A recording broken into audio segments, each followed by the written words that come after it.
Hello students, তোমাদের সকলের প্রিয় ইউটিউব চ্যানেল ক্র্যাক বেঙ্গলে তোমাদেরকে স্বাগত। দেখো, আমি তৌফিক স্যার আজকে নিয়ে চলে এলাম 27 নভেম্বর শিফট 3 অর্থাৎ 2025 সালে যে গ্রুপ ডি এক্সাম হয়ে গেছে সেই সায়েন্সের 25টা কোশ্চেন আজকে তোমাদের সাথে আলোচনা করব। ঠিক আছে, তাহলে তোমরা সবাই প্রত্যেকে খাতা পেন নিয়ে বসো এবং কতগুলো কি আমার সাথে করার চেষ্টা করো সলভ করার, এবং কতগুলো কি রাইট হচ্ছে আমাকে কমেন্টে জানাবে। ঠিক আছে, আপকামিং যে গ্রুপ ডি এক্সাম আসছে তোমরা সব জানি ভালো করে পড়াশোনা করছো, ভালোভাবে পড়াশোনা করো এবং আমার সাথে এইভাবে যুক্ত থাকো। ঠিক আছে, তাহলে চলো দেখে নেওয়া যাক পরবর্তী স্লাইড। এই যে ব্যাচটা আছে তোমরা জানো, কেউ যদি ভর্তি হতে চাও, যারা জানো না তারা এই নাম্বারে কন্ট্যাক্ট করতে পারো। ঠিক আছে, এই ব্যাচের মধ্যে সমস্তটাই পেয়ে যাবে, যেগুলো যেগুলো লিখে দেওয়া আছে সমস্ত ক্লাস একদম A to Z পেয়ে যাবে। রেলের জন্য খুব বেনিফিশিয়াল হবে এবং এটা রেকর্ডেড ফর্মে পাবে। ঠিক আছে, আমাদের লাইভ ক্লাস হয়ে গেছে অলরেডি।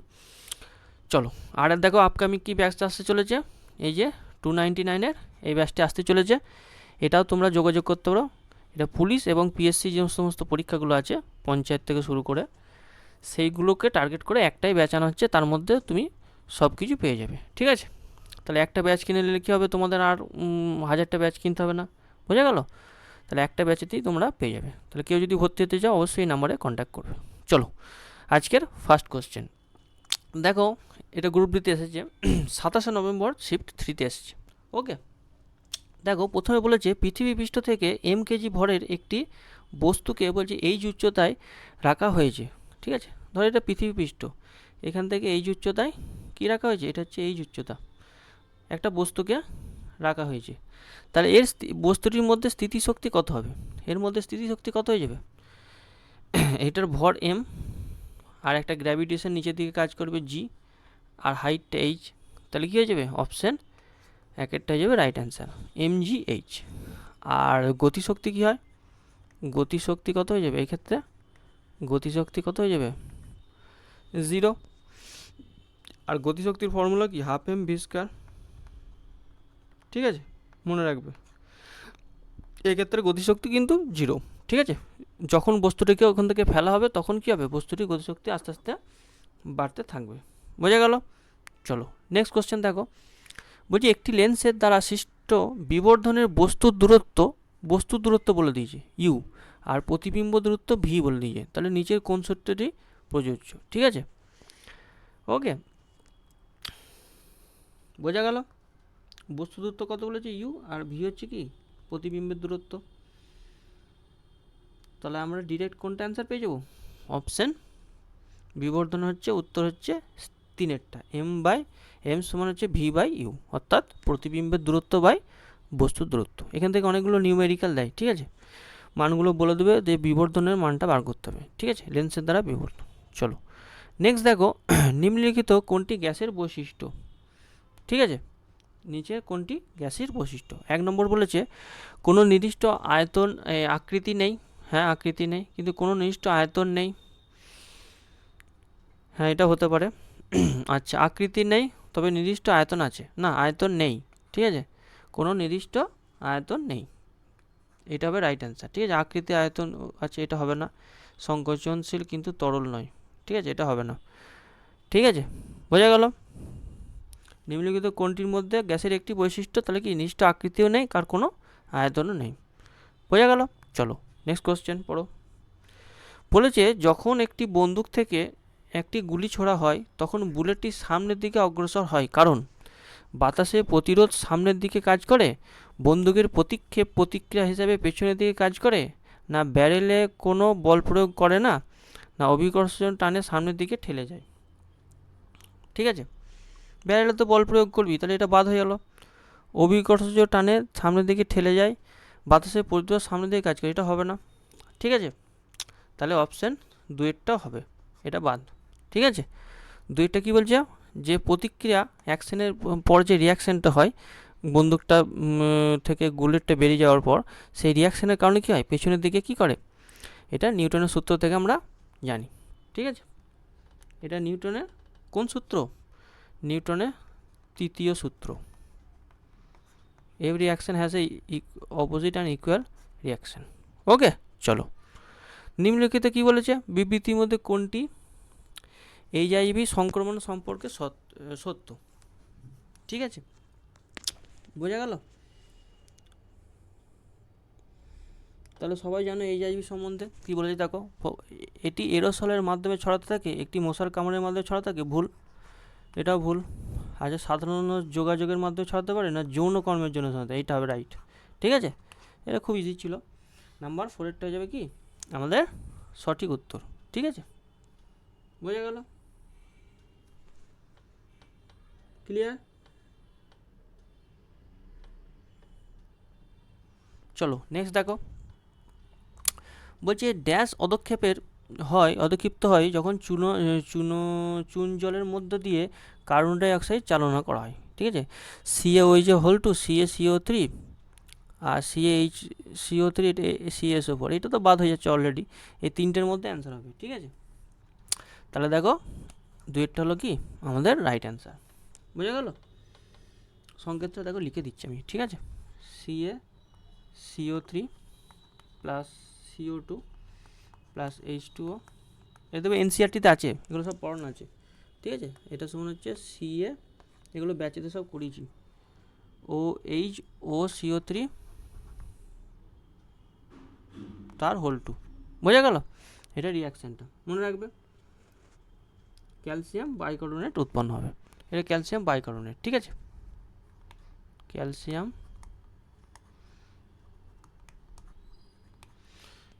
এটা কি বাইকার্বনেট।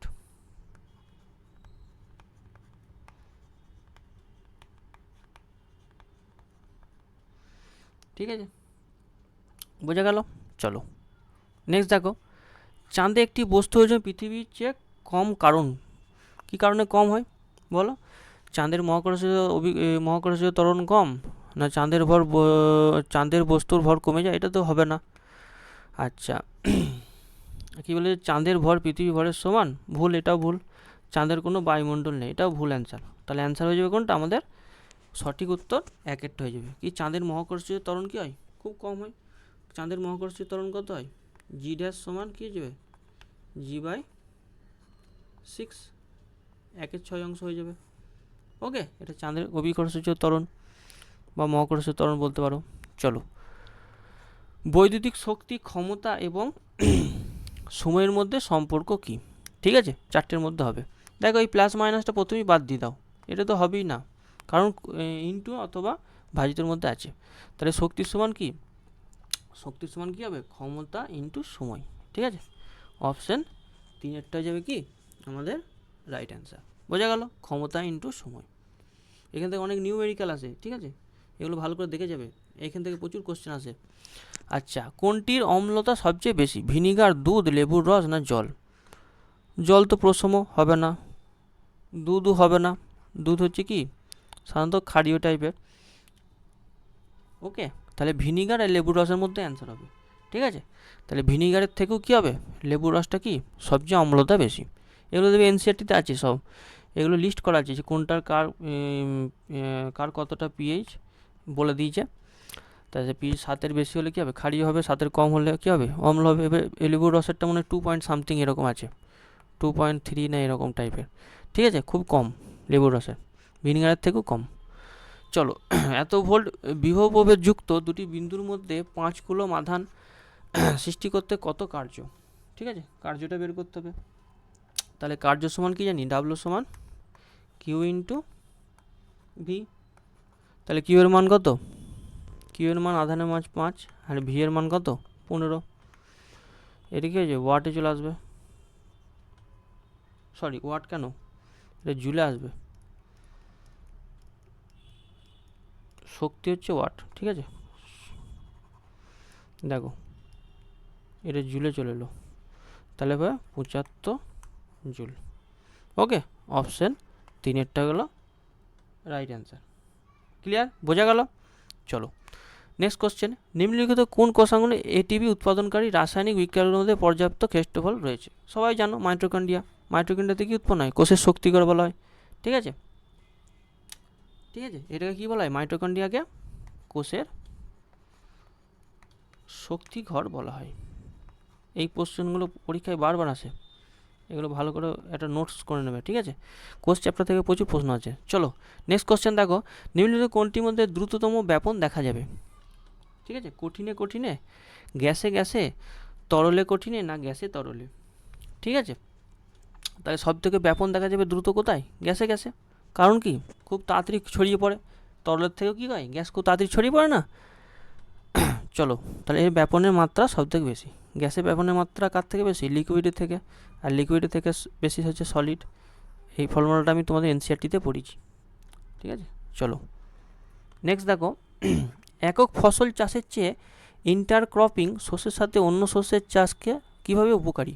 ঠিক আছে, ইন্টারক্রপিং বলা হয়, মানে এক শস্যের সাথে অন্য শস্যের চাষ। ঠিক আছে, একক ফসলের চাষের চেয়ে ইন্টারক্রপিং কীভাবে উপকারী? জলের চাহিদা বৃদ্ধি করে, না শ্রম খরচা কমায়, না জমির কম জমির পরিমাণ লাগে, না পুষ্টিকর খাবার কার্যকর ব্যবহার করে এবং রোগের বিস্তার রোধ করে। ঠিক আছে, তাহলে অপশান 4 হয়ে যাবে কি রাইট অ্যান্সার। পুষ্টির কার্যকরতা ব্যবহার করে এবং রোগের বিস্তার রোধ করে। ঠিক আছে, চলো নেক্সট কোশ্চেন দেখো, বলছে মরিচে পড়া রোধ করার জন্য দস্তাক বা জিঙ্ক এর একটি স্তর দিয়ে ইস্পাতের এবং লোহার আবৃতকে রক্ষা করা, যাকে কি বলা হয়? গ্যালভানাইজেশন। ঠিক আছে, যাকে কি বলা হয়? গ্যালভানাইজেশন। এটা মনে রাখবে, গ্যালভানাইজেশন প্রক্রিয়া। ঠিক আছে, আচ্ছা, এই যে ক্যাথোড সুরক্ষা, পজিটেশন, ইলেকট্রোলাইটিক, না দেখো গ্যালভানাইজেশনই বলে দিয়েছে। এই প্রক্রিয়াটির নাম কি? গ্যালভানাইজেশন। ওকে, বোঝা গেল? ক্লিয়ার? চলো নেক্সট দেখো, বলছে যখন আমরা একটি টেবিলে হালকাভাবে আঘাত করি তখন উৎপন্ন শব্দটি মৃদু হয়, কারণ শব্দের গতি কমে যায়, না শব্দের কম্পনের কম্পাঙ্ক কম হয়, না কম্পনের বিস্তার ছোট হয়, না তরঙ্গ দৈর্ঘ্য ছোট হয়ে যায়। ঠিক আছে, তাহলে এটার অ্যান্সার হয়ে যাবে কম্পনের বিস্তার ছোট হয়, সেই কারণে কি হয়? শব্দটি মৃদু হয়। চলো নেক্সট কোশ্চেন, সাধারণত নিম্নলিখিত কোন ট্রফিক স্তরে সবচেয়ে কম সংখ্যক জীব থাকে? প্রথম, দ্বিতীয়, তৃতীয়, না উৎপাদক? মানে উৎপাদক প্রথম হচ্ছে। আচ্ছা, কম সংখ্যক জীব থাকে, তাহলে কোনটাতে থাকবে কম সংখ্যক জীব?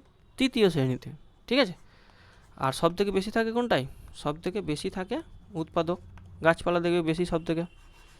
ওকে, চলো নেক্সট দেখো, কি বলেছে, পড়তে থাকো, কেন অক্সিজেনের মতো ক্ষুদ্র অণুগুলি কোষ পর্দার মাধ্যমে কি করে সহজে প্রবেশ করতে পারে, কিন্তু স্টার্চ বা প্রোটিনের মতো বড় অণুগুলি পারে না? ঠিক আছে, কেন? কোষ পর্দা সম্পূর্ণরূপে কঠিন হয়, না ক্ষুদ্র অণুগুলির ভেতর প্রবেশ করার জন্য বিশেষ শক্তি থাকে, না কোষ পর্দার নির্বাচিত পদার্থের জন্য ভেদাভেদযোগ্য, না প্রবেশের জন্য বড় অণুগুলিকে ভেঙে যেতে পারে? ঠিক আছে, তাহলে কোনটা উত্তর হয়ে যাবে? অপশান 3 কোষ পর্দা নির্বাচিত পদার্থের জন্য ভেদ্যযোগ্য। ঠিক আছে, মানে ভেদাভেদ করে যেতে পারে কোষ পর্দা নির্বাচিত যে পদার্থ আছে। চলো নেক্সট পড়ো, বলছে মাইটোকন্ড্রিয়া বিশেষ কারণ তাদের নিজস্ব ডিএনএ এবং রাইবোজোম আছে, এর ভিত্তিতে তারা কি করতে পারে? ঠিক আছে, তাহলে মাইটোজেন লাইসোজোমের মতো পদার্থ হজম করে, না কোষের চারপাশে নিজে নিজে চলাফেরা করে, না উদ্ভিদের সূর্যালোক ব্যবহার করে খাদ্য তৈরি করতে, না নিজস্ব কিছু প্রোটিন তৈরি করে? তাহলে এই অপশানগুলো দেখেই বোঝা যাচ্ছে এগুলো বাদ। ঠিক আছে, এটা কী হবে? Right answer. মাইটোকন্ড্রিয়া কী করে? তাদের নিজস্ব কিছু প্রোটিন তৈরি করা হয়। ঠিক আছে, চলো নেক্সট কোশ্চেন দেখো, নিম্নলিখিত পর্যবেক্ষণগুলির মধ্যে কোনটি সেরা সমর্থন করে যেগুলি তরলগুলি একটি নির্দিষ্ট আয়তন আছে কিন্তু নির্দিষ্ট কোনো কি নাই? আকৃতি নেই। ঠিক আছে, যেমন জল পাত্রে আকৃতি ধারণ করে কিন্তু তার কোনো আয়তন বজায় রাখে বায়ু পুরো পাত্রটি পূরণ করতে প্রসারিত হয়, স্পঞ্জ চাপলে তার আকৃতি পরিবর্তন করে, লোহার ব্লক যে কোনো পাত্রে তার আকৃতি বজায় রাখে। তাহলে এটা তো ভুল, লোহা যে কোনো পাত্রে রাখলে কি আকার ধারণ করবে? মানে ভুল উত্তরগুলো আগে বাদ দিয়ে দেবে। ওকে, তাহলে কঠিন কী হয়? কঠিন যে কোনো আকার ধারণ করবে না। একটি স্পঞ্জকে চাপলে তার আকৃতির পরিবর্তন ঘটে, এটাও ভুল, স্পঞ্জ তো সেরকমই থাকে, তাই না? আচ্ছা, বায়ু পুরো পাত্রটি পূরণ করতে প্রসারিত হয়, তাহলে এই অপশানটা কী হয়ে যাবে? 1 হয়ে যাবে রাইট অ্যান্সার। জল তার পাত্রের আকৃতি ধারণ করে কিন্তু তার আয়তন বজায় রাখে। ওকে, চলো নেক্সট দেখো, একটি উত্তর লেন্সে দর্পণ বলেছে মেরু এবং বক্রতা কেন্দ্রের মধ্যবর্তী দূরত্ব কত বলে দিয়েছে? 40 সেন্টিমিটার প্লাস। ঠিক আছে, প্লাস নিয়েছে কেন? কারণ উত্তর লেন্সের ক্ষেত্রে কী হয়? উত্তল দর্পণের ক্ষেত্রে কী হয়? প্লাস নিতে হয়। আর অবতলের ক্ষেত্রে কি নিতে হয়? অবতলের ক্ষেত্রে নেগেটিভ নিতে হয়। বোঝা গেল? তাহলে ফোকাস এবং মেরু মধ্যবর্তী দূরত্ব কত হবে বার করতে হবে এটা। ঠিক আছে, তাহলে এফ সমান কী হয়ে যাবে? ফোকাস দৈর্ঘ্য কী হয়ে যাবে? r/2 হয়ে যাবে। আর এর মান বলে দিয়েছে দেখো, বক্রতা কেন্দ্র এবং উত্তর লেন্সের মেরুর মধ্যে দূরত্ব আর বলে দিয়েছে কত? 40। তাই এটা কি ফোকাস দৈর্ঘ্য, বা এটা কি করব আমরা মেরু থেকে ফোকাসের মধ্যবর্তী যে দূরত্ব সেটা কি বলবো? ফোকাস দৈর্ঘ্য। এটা কি বলছে কি, সরি ফোকাস দৈর্ঘ্য, এটাকে বলা হয় ফোকাস দৈর্ঘ্য। ফোকাস দৈর্ঘ্য বলা হয়। ওকে, তাহলে অপশান এইটটা হয়ে যাবে রাইট অ্যান্সার, এটা পজিটিভ। ওকে, চলো নেক্সট দেখো, নিম্নলিখিত কোন রোগগুলির মধ্যে, মানব রোগগুলির মধ্যে যৌন ক্রিয়াকলাপের মাধ্যমে সময় সংক্রামিত হতে পারে? প্রোটিন শক্তি অপুষ্টি, acquired immuno deficiency syndrome, diabetes, cancer. তাহলে এইটাই অ্যান্সার হবে না? অ্যাকুয়েড ইমিউনো ডেফিসিয়েন্সি সিনড্রোম, যেটাকে এডস বলা হয়। ওকে, এগুলো সব ভুল লিখেছে, ডায়াবেটিস আলাদা রোগ, সবাই জানো। বোঝা গেল? চলো নেক্সট দেখো, বলছে একটি গাড়ি স্থির অবস্থা থেকে, মানে যখন কি ইউটা 0 যাত্রা শুরু করলো এবং 5 সেকেন্ড পর, মানে টি সমান কত? 5। আচ্ছা, এত কি পাচ্ছে? সুষম বেগে কি করছে? সুষম বেগে ত্বরান্বিত হচ্ছে, মানে ত্বরণ কত? এফ সমান কত বলে দিয়েছে? 2। তাহলে গাড়ির চূড়ান্ত বেগ কত? তাহলে একটা গতির ফর্মুলা আছে, ভি সমান ইউ প্লাস এফ টি। ঠিক আছে, এবার মানটা বসিয়ে দাও। ইউ এর মান 0, এফ এর মান কত? 2, আর টি এর মান 5। তাহলে ভি সমান কত হয়ে যাবে? 10 মিটার পার সেকেন্ড। অপশান 2 হয়ে যাবে আমাদের সঠিক উত্তর। ঠিক আছে, চলো নেক্সট দেখো, নিম্নলিখিত যৌগগুলির মধ্যে কোনটি অসম্পৃক্ত? ঠিক আছে, তাহলে সম্পৃক্ত যৌগ কোনগুলো হয়? অ্যালকেনগুলো। ঠিক আছে, অ্যালকেনগুলো কী হয়? সম্পৃক্ত হয়। আর অসম্পৃক্ত কোনগুলো হয়? অসম্পৃক্ত কোনগুলো হয়? অ্যালকিনগুলো হয়, ইনগুলো অ্যালকিন, আর ও কী হয়? অ্যালকাইন, দুটো হয় অ্যালকাইন। 3 প্রকার আছে, একটা হচ্ছে অ্যালকেন যেটা হচ্ছে সম্পৃক্ত, একটা হচ্ছে অ্যালকিন, আর একটা অ্যালকাইন, এই দুটো হচ্ছে অসম্পৃক্ত। তাহলে অ্যালকিন দেখো, ইন ইন ইন, 3টে বাদ দিয়ে দাও, এগুলো অসম্পৃক্ত। তাহলে অ্যান্সার কোনটা হয়ে যাবে? অ্যান্সার হয়ে যাবে আমাদের প্রোপাইন, যেটা আমাদের কি সম্পৃক্ত। চলো নেক্সট কোশ্চেন, এইভাবে এলিমিট করতে করতে যাবে। ওকে, আচ্ছা, সরল শৃঙ্খল হাইড্রোকার্বন রয়েছে নিচের কোনটিতে? ঠিক আছে, সরল আইসো, এগুলো একটু এক্সট্রা অ্যাড হয়েছে, তাহলে এগুলো বাদ। একদম খুব ইজি কোশ্চেন। ঠিক আছে, বিউটেনের সংকেত কি? C4H10। Okay, butane, methane, ethane, propane, butane, C4H10। তাহলে C4 4টে সি লিখে দাও, এদিকে একটা লিখে দাও। এবারে কার্বনের কটা হাত? 4টে হাত, পরপর লিখে দাও। দেখো, দিয়ে সেগুলো জায়গায় কী করে দাও? এইচ বসিয়ে দাও। ওকে, এটা এইচ বসিয়ে দাও, পরপর এইচ বসিয়ে যাও, এইভাবেই লিখে। হ্যাঁ, কার্বনের 4টে হাত দিয়ে ক্যাটিনেশন ধর্মের জন্য লেখা হয়। তাহলে এটা কি হচ্ছে? CH3, তারপরে কি হচ্ছে? CH2, এইভাবেই লেখে অনেক সময়, তারপরে CH2 CH3। ঠিক আছে, দেখো কটা হচ্ছে? 3 আর 3 6 আর 4 10, তাহলে C4H10 হয়ে যাচ্ছে কি আমাদের হচ্ছে কি এটার সংকেত। এটা মনে রাখবে, সবসময় অনেক সময় দেয় এগুলো। C4H10 এটা হচ্ছে একটা কি অ্যালকেন। ওকে, চলো, হাইড্রোকার্বন সম্পৃক্ত এবং সরল শৃঙ্খল জাতীয়, মানে এদের কোনো কি, এই শৃঙ্খলগুলো কি কোনো ব্রাঞ্চ নেই এর, কিন্তু এগুলোতে ব্রাঞ্চ আছে। 3 মিথাইল, 2 মিথাইল, আইসো, এগুলো হচ্ছে ব্রাঞ্চ আছে। তাহলে এগুলো কি শৃঙ্খল জাতীয়। আর সরল কোনগুলো? সরল হচ্ছে মিথেন, ইথেন, প্রোপেন, বিউটেন, এগুলো। চলো নেক্সট কোশ্চেন দেখো, নেক্সট কোশ্চেন কী বলেছে দেখো, নিম্নলিখিত কোন উদ্ভিদগুলির মধ্যে কোনটি পাতার কিনারা বরাবর কী করছে? কোরক উদ্গমের মাধ্যমে অযৌন জনন সম্পন্ন করছে? হাইড্রা, স্পাইরোগাইরা, ব্রায়োফাইলাম না আম? তাহলে এটা সঠিক উত্তর কী হয়ে যাবে? ব্রায়োফাইলাম। ঠিক আছে, বোঝা গেল? ব্রায়োফাইলামে কিছু বৈশিষ্ট্য আছে, ঠিক আছে। এরা কি হয়, অনন্য প্রজনন পদ্ধতিতে এরা একটি সাধারণত মাদার অফ থিউডেন্স এর মিরাকেল লিভ নামে পরিচিত, ঠিক আছে। এদের মাংস এবং রসালো কি থাকে, একটা থাকে, গহ্বর থাকে, যা কি করে জল সঞ্চয় করে রাখার ডিজাইন করে এবং এটি খরা প্রতিরোধী। এগুলো মনে রাখবে, ঠিক আছে। ব্রায়োফাইলাম, বোঝা গেল? আর এছাড়া কি আছে, হাইড্রা, স্পাইরোগাইরা, এরাও কি করে অযৌন পদ্ধতিতে কি করে বংশ বিস্তার করে, বোঝা গেল? তার মধ্যে কোরকোদ্গমের মাধ্যমে কে করে, ব্রায়োফাইলাম। ক্লিয়ার? তাহলে আজকে এত দূরই, আবার নেক্সট ক্লাসে দেখা হবে। কারোর যদি কোনো অসুবিধা থাকে, কোয়েরি থাকে, এই নাম্বারে অবশ্যই কন্ট্যাক্ট করবে। এবং অবশ্যই তোমরা এই যে লিঙ্কটা দেওয়া আছে, এই লিঙ্কে ক্লিক করে কি দেখবে, যে এইখানে টেলিগ্রাম চ্যানেলটা যুক্ত থাকবে, এই পিডিএফটা ওখানে দিতে হবে, ঠিক আছে। আর এটা একবার কোডটা পড়ে নাও। ক্লাসটা তুমি করলে মানে তুমি হার মানোনি, আর যে হার মানতে শিখেনি সেকে কেউ হারাতে পারবে না, একদম এটা বাস্তব কথা। তাই ভালো করে পড়ো। একটাই তোমাদেরকে অ্যাডভাইস, ভালো করে প্রিপারেশান নাও, ভালো করে বেশি বেশি করে মক দাও, এবং কারেন্ট অ্যাফেয়ার্স পোর্শনটা বেশি করে দেখে যাও, ঠিক আছে। কারণ 20টা কারেন্ট অ্যাফেয়ার্স দেয়, আগেবারে দিয়েছিল, তোর কারেন্ট অ্যাফেয়ার্সটাকেও 6 মাসের ভালো করে যাও। সব পড়া তো সম্ভব না, কিন্তু মেন 6 মাসকে ভালো করে একটা যে কোনো চ্যানেল থেকে হোক বা যে কোনো পিডিএফ থেকে হোক ভালো করে ফলো করে যাও, এবং সেটাকেই বারবার রিভিশন করো। 1000টা সোর্স পড়ার দরকার নেই, ওকে। তাহলে ভালোভাবে পড়াশোনা করো, আবার নেক্সট ক্লাসে দেখা হবে। ওকে, বাই।